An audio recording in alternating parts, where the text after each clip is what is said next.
Bueno, imaginemos la escena por un momento. Es un día cualquiera, en un edificio del centro de Madrid. La típica escalera de servicio, ¿no? Exacto, la escalera de servicio. Que, a ver, normalmente una interacción así, si nos regimos por la estadística pura, pues terminaría con un cruce de miradas y poco más. Sí, un intercambio rápido de palabras amables, un hola y adiós en el ascensor. Claro, y cada uno de vuelta a su vida.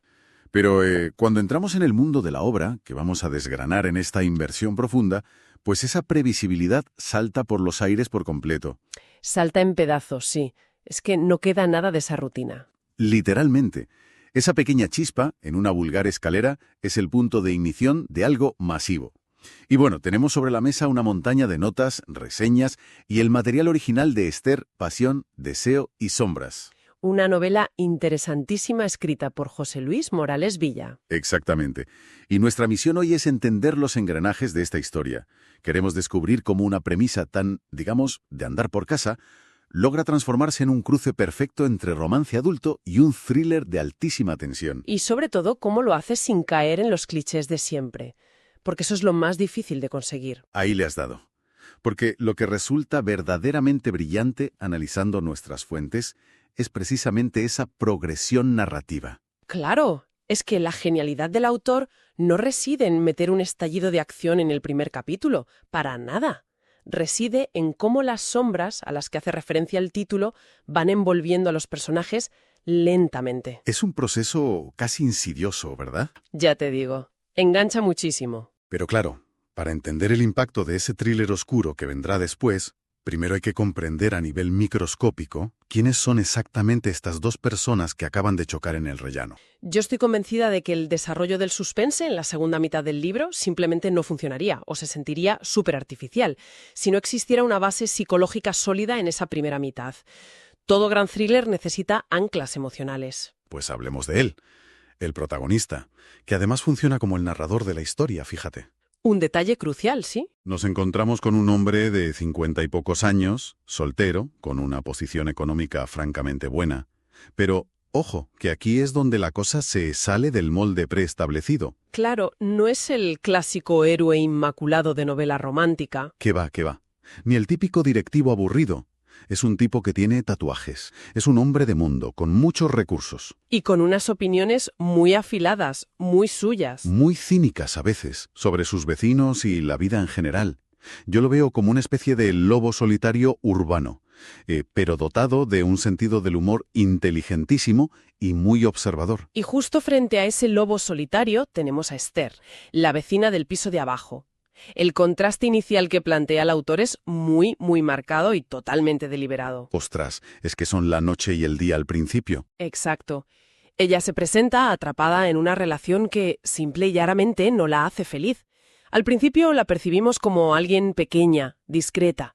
Como que camina de puntillas por su propia vida, ¿no? Eso es, intentando pasar desapercibida para no hacer ruido ni levantar sospechas de su propia infelicidad. Una situación tristísima. Pero claro, al avanzar en la lectura, esa primera impresión demuestra ser un espejismo total.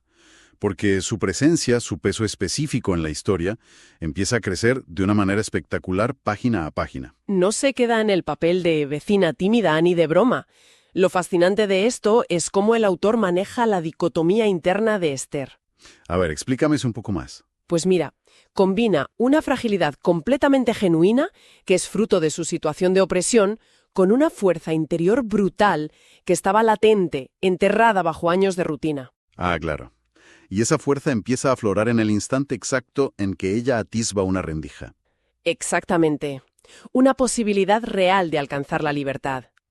Su evolución no es un cambio mágico por exigencias del guión, es un despertar psicológico meticulosamente trazado. La narrativa no cae en el tópico porque Esther jamás, en ningún momento, asume el rol de damisela pasiva que espera en la torre. Vale, o sea, ella tiene iniciativa. Muchísima. ¿Sí? Es innegable que él facilita una apertura, proporciona un contexto seguro, pero la búsqueda de libertad de Esther es el verdadero motor incombustible de la historia. Ella toma las riendas absolutas de su transformación. O sea, resumiendo esa dinámica, él ofrece la herramienta, pero ella es quien decide demoler el muro, ¿no? Él abre la puerta, pero es ella la que decide cruzarla y ponerse a correr. Tal cual. La novela está escrita en primera persona, exclusivamente desde el punto de vista de él. Lo cual podría parecer paradójico. A ver, si estamos diciendo que la historia trata sobre el despertar de ella. Podría parecerlo, pero en realidad es un acierto rotundo. Al narrar desde la perspectiva de él, obtenemos una inmediatez y una franqueza brutales. Claro, porque él no lee la mente de Esther. Exacto, no es una novela pretenciosa, no intenta disfrazarse de tragedia griega. Y justo ahí radica el secreto de su credibilidad. Es la vida misma colándose entre dos personas complejas. Esa credibilidad es sin duda el pegamento que nos mantiene anclados a la historia. Y menos mal que existe ese anclaje emocional tan fuerte, porque tela, la escalera de servicio de Madrid se queda pequeña muy rápido. Súper rápido. Aquí es donde la estructura da un salto espectacular. Pasamos de una intimidad casi claustrofóbica a una expansión geográfica absolutamente deslumbrante. Es una transición muy lógica si lo pensamos bien, ¿eh? ¿Tú crees? Sí, claro. La evolución vertiginosa de la relación exige un lienzo mucho más amplio. El espacio confinado del edificio ya no sirve para contener lo que están viviendo. Ah, entiendo. Como que los viajes actúan como un reflejo externo de la gigantesca expansión interna que experimentan. Muy especialmente, Esther, su mundo interior crece y, en consecuencia, su mundo exterior tiene que expandirse para albergarla. Y vaya si se expande, madre mía. Si repasamos el itinerario que marca el autor, es para marearse. Es un no parar. Arrancamos en ese Madrid moderno tan reconocible con su ambiente castizo en las calles del centro. Pero pronto el escenario salta a Sevilla, de ahí a los icónicos canales de Venecia. Luego, los zocos de Marrakech, que es un cambio visual tremendo. Totalmente. Pasamos por la elegancia de Viena, cruzamos el océano hasta llegar al bullicio de Nueva York y volvemos a Europa para admirar el Duomo de Milán. Es como estar dentro de un documental de viajes para Sibarita. Y es crucial notar que no es solo la geografía lo que cambia, es el estrato en el que se mueven.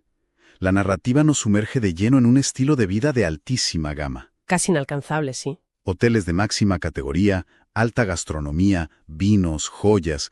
Hay un nivel de detalle en el lujo que resulta abrumador. Y aquí es donde mucha gente podría dudar, ¿eh? Claro, es que yo vuelvo a levantar la mano con otra duda basada en nuestro análisis de las fuentes. Con tanto vino de reserva y tantas suites de superlujo, ¿no hay un peligro real de que la conexión emocional se diluya? Te refieres a que el lujo opaque la trama central, ¿no? Exacto, que aleje a los personajes de la empatía común. ¿Cómo evita la novela convertirse en un catálogo aburrido de una agencia para millonarios? Pues si conectamos esto con el panorama general de la literatura de viajes, entenderemos por qué aquí no ocurre esa desconexión. En muchas novelas los viajes son mero decorado. Sí, como una pantalla verde de fondo. Tal cual, donde los personajes solo posan para la foto. Pero las reseñas y el propio texto dejan clarísimo que el autor conoce estos lugares profundamente. Y respecto al lujo en sí, hay que entender el porqué de su inclusión. El estilo de alta gama es sencillamente el hábitat natural del protagonista. Claro. Ya establecimos que es un hombre de recursos. No es una ostentación forzada que el autor impone de repente. Es coherente con quién es él. Y narrativamente cumple una función vital que es servir de lente de aumento para resaltar el asombro de Esther. ¡Ostras, qué buen punto! Pensemos de dónde viene. Ella. De una escalera de servicio, de una relación asfixiante donde su voz apenas se escuchaba. Insertarla en este mundo magnifica enormemente su transformación personal. El lujo subraya su descubrimiento de la libertad, claro. No se trata del precio de las cosas, sino de la ausencia total de límites. Qué concepto tan interesante, sí. El lujo como contraste narrativo. Y claro, en este viaje internacional no están solos. A lo largo del periplo van apareciendo personajes secundarios que, según nuestras notas, son cualquier cosa menos simple relleno para justificar diálogos. Son piezas fundamentales. Tenemos a Isabel, que por lo visto es muchísimo más que una colaboradora del protagonista. A Colibrí, un personaje con un carácter tremendamente peculiar. Y por supuesto a varios antagonistas. Ninguno sobra. Cada personaje secundario funciona como un reloj suizo. Y esos antagonistas que mencionas construyen el puente perfecto hacia el cambio de paradigma de la obra. Preparan el terreno para la tormenta.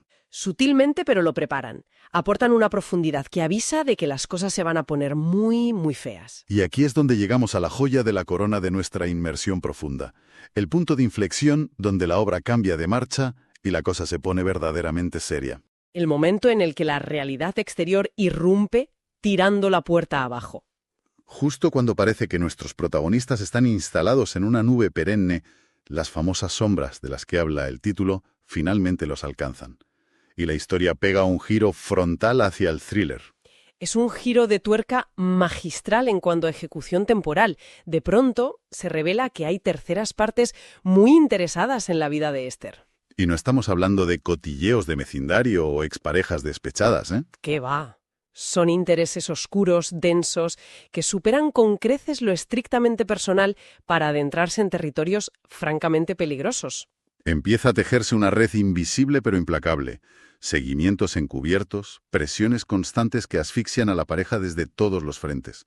El terreno que pisan, que antes parecía de baldosas de 5 estrellas, se vuelve un campo minado. Una tensión constante. ¿Cómo logra el autor que la tensión se sienta tan a flor de piel sin recurrir a explosiones de Hollywood o persecuciones absurdas por la Gran Vía? Esa es, sin lugar a dudas, la pregunta clave para diseccionar la anatomía de un buen thriller psicológico y diferenciarlo de una simple novela de acción barata. ¿Y cuál es la respuesta? Reside íntegramente en la inversión emocional previa que discutíamos al principio, y aquí es donde el autor demuestra un pulso narrativo extraordinario. Claro, como la novela ha dedicado tanto tiempo a que nos importe la intimidad de Esther, cualquier amenaza externa se siente personal. Se siente devastadora, exacto. El mecanismo es evidente. No temes por la vida de un héroe de acción de teflón, temes por alguien a quien has llegado a conocer muy de cerca, alguien cuyas vulnerabilidades están expuestas. El autor hace avanzar la trama de suspense en paralelo estricto a la historia romántica.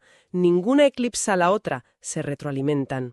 La novela es una obra autopublicada y se puede encontrar directamente en Amazon España. Así que, para quien estuviera buscando un plan absorbente para este fin de semana, el problema está oficialmente resuelto. Ha sido un placer desgranar todo esto hoy. Nos vemos en el próximo análisis.